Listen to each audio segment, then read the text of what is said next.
Allez, si ton angle n'est pas nickel, je te conseille la deuxième technique. Elle consiste en fait à utiliser un rail. Donc, en premier lieu, il va falloir mettre une bande pour la jonction du plafond plat et du plafond rampant.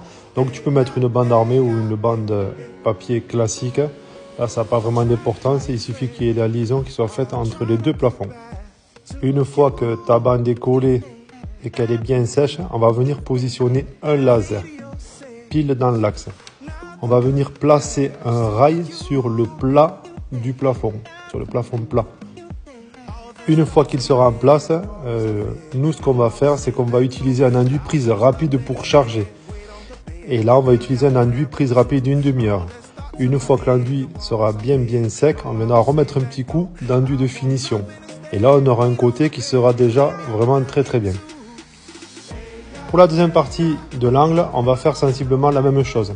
Sauf que quand on va enlever notre rail et qu'on va vouloir le positionner sur le rampant, sur la partie du plafond rampant, si on positionne le laser ou le rail, on ne verra plus le faisceau du laser à cause des ailettes du rail ou du montant.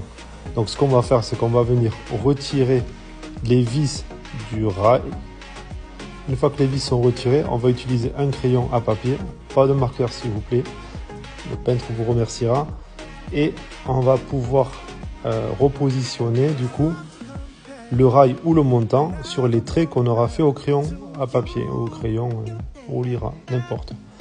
Une fois que ça c'est fait, on remet son rail donc sur le plan incliné, et là on va créer la deuxième arête, donc là le deuxième côté de l'angle. Là, ce qu'on va faire, c'est qu'on va utiliser du coup, pareil, la même chose, un prise rapide. Nous, on a utilisé le demi-heure, le de chez Semin.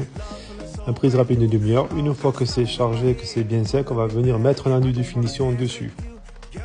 Une fois que tout est sec, on va venir retirer le rail.